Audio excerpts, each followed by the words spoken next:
سوال نمبر 22، کیا تراویح کے بعد مزید قیام اللیل کی گنجائش ہے؟ یعنی اگر مان لیجئے جیسے میں نے پچھلے سوال میں کہا کہ یہ نہیں کہ آدمی مستقل معمول اس کو بنائے کہ دو نمازیں پڑھے، یہ بھی پڑھ رہا وہ بھی پڑھ رہا، یہ تہجد کے نام سے اور تراویح کے نام سے، نہیں، بلکہ ایک آدمی اگر تراویح پڑھ چکا ہے لیکن پھر اس کی نیند کھل جائے اور عبادت کو جی چاہتا ہے تو کیا اس کے لیے مزید نماز پڑھنے کی گنجائش ہے؟ بعض لوگ اس میں بڑی شدت کرتے ہیں، اس کو حرام کہتے ہیں، صحیح نہیں ہے، بلکہ اس کے بعد بھی پڑھنے کی گنجائش ہے، لیکن افضل کیا ہے؟ 11 پہ رک جانا، بہت زیادہ پڑھنا ہے 13،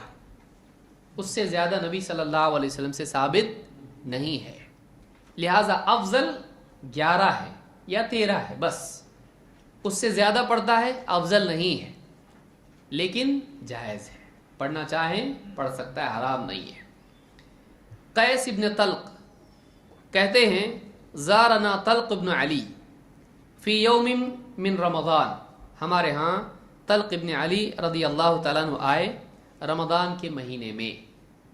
وَأَمْسَى عِنْدَنَا وَأَفْطَرَ، ہمارے ہاں شام ہوئی، شام کا وقت ہوا، افطار بھی انہوں نے ہمارے یہاں کر لی، ثم قام بنا اللیلۃ وأوتر بنا، پھر ہمارے ہاں انہوں نے تراویح کی نماز پڑھائی اور وتر بھی پڑھائی۔ اس بات کو یاد رکھیں کہ سال بھر میں صرف رمضان میں وتر کی نماز جماعت سے پڑھنا جائز ہے،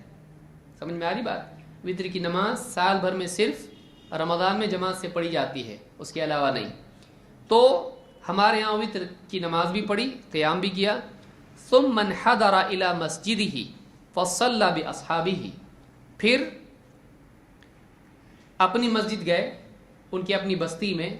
فصلی باصحابہ،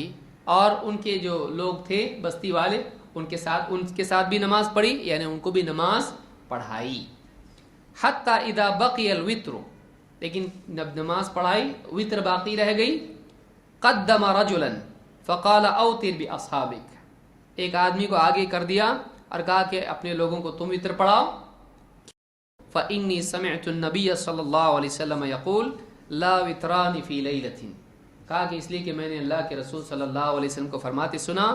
ایک رات میں 2 وتر نہیں، ایک رات میں 2 وتر نہیں۔ اس حدیث کو امام احمد، ابو داؤد، ترمذی اور نسائی نے روایت کیا ہے۔ اس حدیث سے بات معلوم ہوتی ہے کہ صحابی نے تراویح کی نماز یا قیام رمضان کا اہتمام کیا اور وتر بھی پڑھا دی، اس کے بعد اپنی بستی میں گئے اور اس کے بعد لوگوں کو پھر سے نماز پڑھائی، لیکن وتر کا نمبر آیا تو کیا کیا؟ خود نہیں پڑھائی کیونکہ ان کی وتر ہو چکی ہے، اور ان کی بستی کے کسی آدمی سے کہا کہ تم ان کو وتر پڑھا دو۔ تو اس سے ایک بات تو یہ معلوم ہوئی کہ ایک رات میں 2 وتر نہیں۔ دوسرے یہ کہ وتر کے بعد اگر کوئی آدمی مزید قیام اللیل کی چاہت رکھتا ہے تو وہ آدمی نماز وتر کے بعد بھی قیام اللیل پڑھ سکتا ہے، اس کو اتنی سختی نہ کریں کہ اس کو حرام کر دیں۔ تو سلف سے اس کا ثبوت ہم کو ملتا ہے اور اس کے حرام کرنے کے لیے کوئی دلیل ہمارے پاس نہیں ہے۔ بہت زیادہ دین کے معاملات میں بعض جگہ جہاں گنجائش ہے وہاں تشدد کرنا اچھی چیز نہیں ہے، لیکن اس میں ایسا تساہل بھی نہ کریں کہ آپ افضل کو مفضول بنا دیں۔ افضل کتنا ہے؟ 11 رکعت، نبی صلی اللہ علیہ وسلم کا عمل سب سے افضل ہے۔